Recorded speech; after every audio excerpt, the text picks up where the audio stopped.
Apakah sudah siap untuk menyampaikan argumennya atau kita alihkan dulu kepada saudara Iqmal, siap untuk menyampaikan argumennya? Maka jika kan saudara Habib belum siap untuk menyampaikan argumennya, maka kita dahulukan saudara Iqmal untuk menyampaikan argumennya bahwa kelompok ini berpendapat bahasa itu berasal dari istilah. Kepada saudara Iqmal silakan. Tepuk tangan dulu.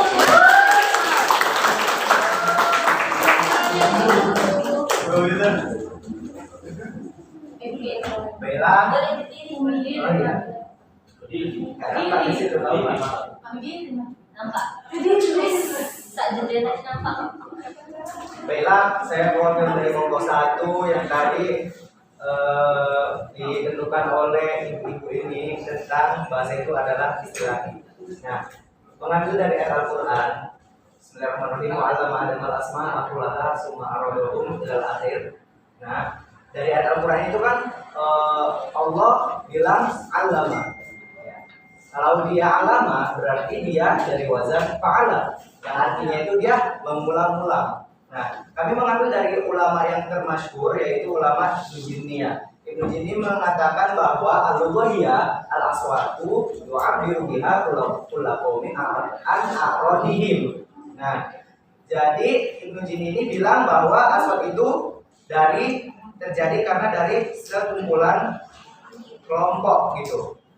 Kenapa demikian? Memang awalnya itu Allah mengajarkan kepada Adam itu nama-nama dan Allah mengulang-ulangnya gitu kan, mengajarkan gitu, allama gitu.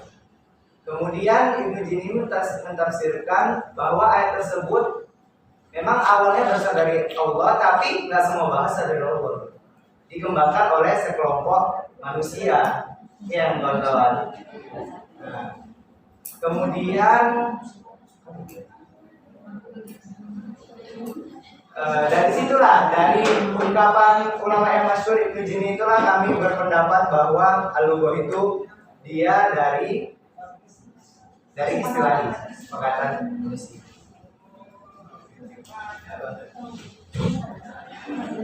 Kepada saudara Iqmal, sudah selesai menyampaikan argumennya? Sudah.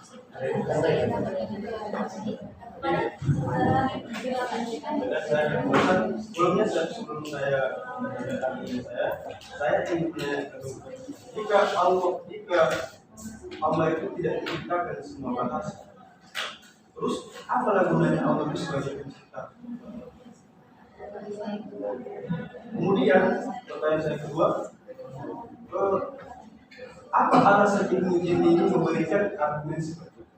Oke, saya akan menjawab argumen dari saudara Habib ini ya, kawan-kawan. Kata Habib, jika Allah tidak menciptakan semua bahasa, apalah gunanya Allah sebagai pencipta? Kan sudah dari awal tadi bahwa Allah itu menciptakan bahasa dan dia mengajarkan kepada Adam. Allah alam bahasa, bagaimana Allah mengajarkan kepada Adam itu, ya kan? Nah, kemudian Ibnu Jinni ini juga mentafsirkan bahwa yang Allah ajarkan kepada Adam ini bukan hanya bahasa yang diajarkan sama Allah ke Adam, tapi Allah memberikan kecerdasan kepada Nabi Adam, kemudian dia mengembangkan bahasa-bahasa itu. Bukannya berarti bangsa itu secara tidak langsung Anda memperkuat argumen bahwasanya bahasa itu tauhidi. Karena dari awal udah Anda sebutkan kalau bahasa itu dari Allah. Karena kita mengambil sumber dari Al-Quran, tapi kami juga nggak setuju kali kalau semuanya itu dari Allah. Kalau itu nggak bisa diperdebatkan lagi. Kalau Anda kan Yang salah kan itu. Tentang bahasa, ya kan? Kenapa ada tentang bahasa? Karena kalau kita membahas tentang bahasa nggak akan habis. Nggak akan ada habisnya. Emang Allah mengajarkan kita lo gue gitu enggak? Kelompok ini salah kasih kesempatan ngomong dia. Ada yang lain ngomong? Salah personal. Kalau namanya sedang diskusi dan debat sudah dibatasi, sekalipun Anda merokok, Anda harus bilang rokok itu haram. Itu keluar diskusi, mulai lembaran baru. Karena dipancing sama kenapa? Yang kedua, harusnya itu membela dari sisi yang baik. Ketika orang itu bilang ente salah, ente harus ngaku ente benar. Oh biasa. Aku aja. Oh iya ada. Udah televisi kita dari mana mau dengar. Iya, betul sebenarnya potensi.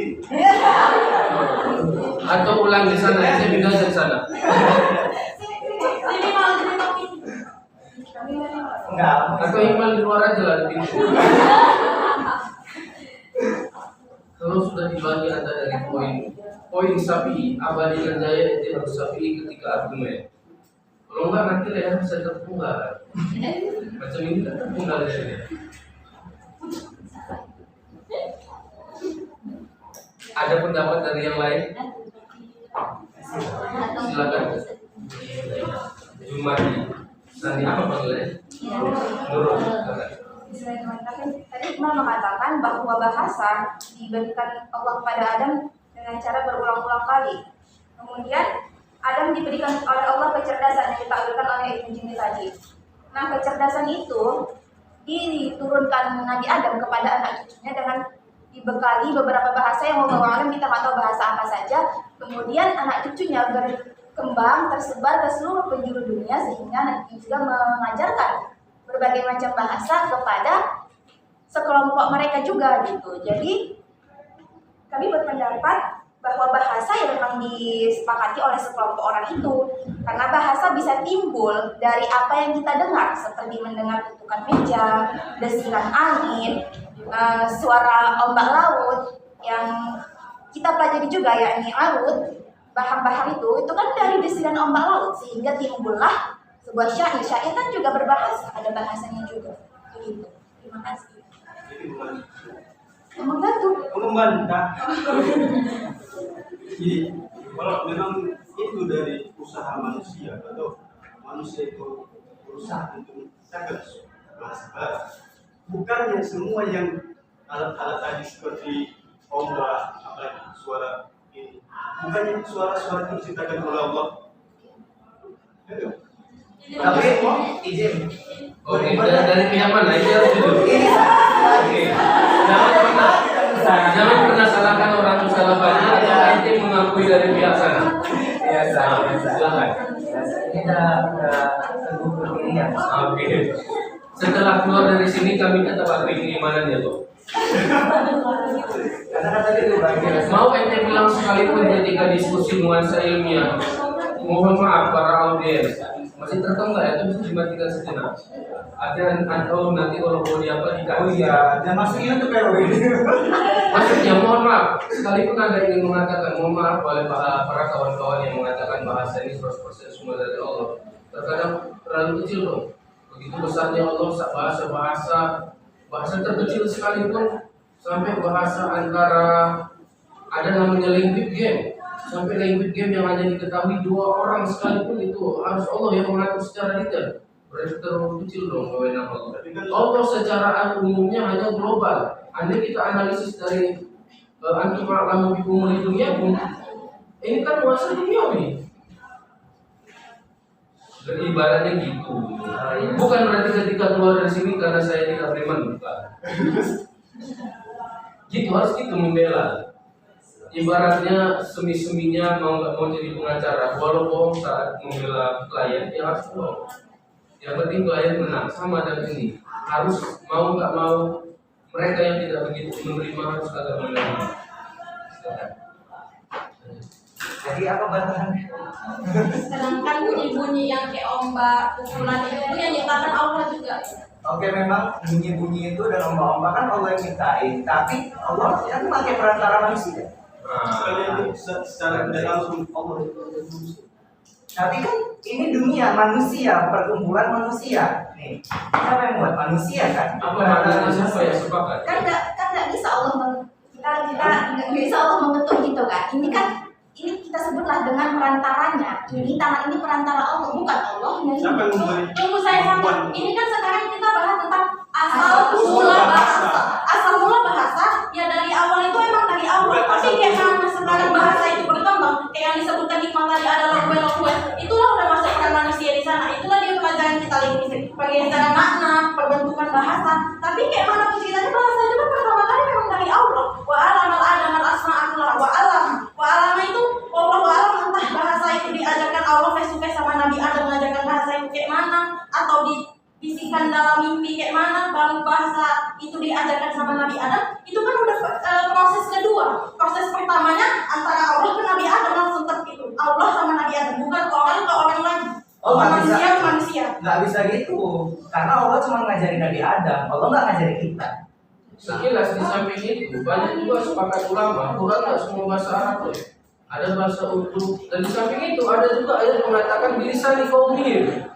Bilisani qaum, berarti kaum itu sebenarnya udah punya bahasa dong. Hah? Benar nggak? Ustaz bagaimana? Gimana saya berdiri? Ketika nanti saya di sana, belasan saat di sini yang sedang tersedia. Bukankah ada redaksi ayat Quran bilisani qaumihim? Bilisan kaum kan ada, berarti saya rasa kaum sudah punya bahasa. Dan sepakat juga kadang menjadi analisa ulama Quran sendiri ya. Di antara bahasa Quran itu ada yang tidak totalitas bahasa Arab menurut mereka. Nah, gimana dong? Tapi itu kan udah ada dalilnya kan? Apa dalam Quran apa lugatan Arabiyah di al-Alahum? Kita tahu. Inna anzalna al-Qur'ana Nah, itu dia. Kan udah Iya, ada. secara tidak langsung apa? Kaum saat itu berbicara bahasa Arab. Mau tak mau, kaum sudah punya bahasa. Seandainya kaum tidak punya bahasa, bagaimana kaum bisa memahami bahasa Al-Quran? Quran itu Ustaz, diturunkan itu kan di zamannya Nabi Muhammad. Iya. Peradaban manusia itu udah ada sebelum itu kan. Nah, Jadi benar, oke. Kita sepakat, berarti secara nggak langsung beliau juga sepakat tidak serta-merta awal bahasa itu juga Al-Quran. enggak malah dari Al-Quran. Kenapa semua sumbernya dari Quran? Maksudnya Ustaz, hakikat. Hakikat bukan bahasa pertama itu bahasa Al-Quran, tapi bahasa itu dari mana? Bukan bahasa Arab, Ustaz, bahasa itu berasal dari Tuhan. Tapi kita kan nggak tahu Allah menurunkan pada Adam dengan bahasa apa. Iya, Sehingga timbul kesepakatan manusia. Ini yang kita coba kenal teman-teman. Ini bukunya Filosofi, ya kan? Ini bukunya Filosofi. Pada hakikatnya, asal usulnya buku ini adalah kertas. Hakikatnya lagi, buku ini adalah dari pohon yang belum dijadikan kertas. Gitu. Gimana? Yang kalian bilang itu adalah buku yang udah jadi milik saya. Manusia pertama juga Nabi Adam. Baru nggak setelah Nabi Adam diciptakan Allah, baru berdua itu kan. Jadi kalau waktu itu bahasa itu belum ada diajarkan dari manusia, gimana ada berkomunikasi sama Hawa? Betul.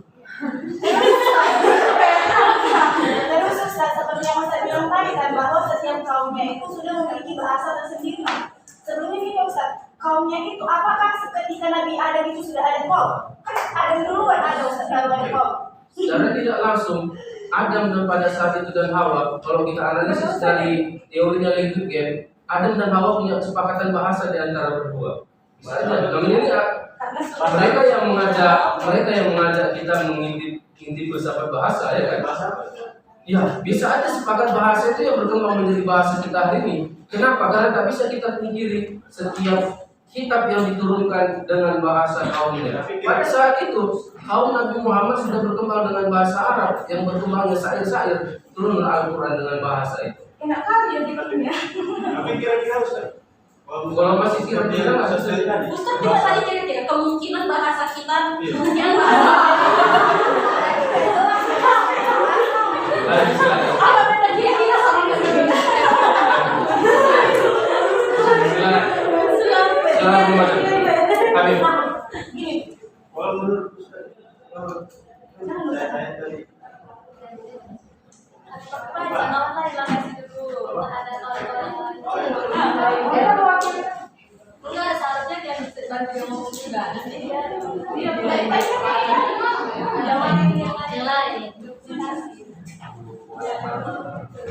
Ya udah habis sampaikan aja apa yang Mas sampaikan. seperti yang kita Ustaz, bahwasanya di antara Nabi Adam itu adalah punya bahasa, linguistik.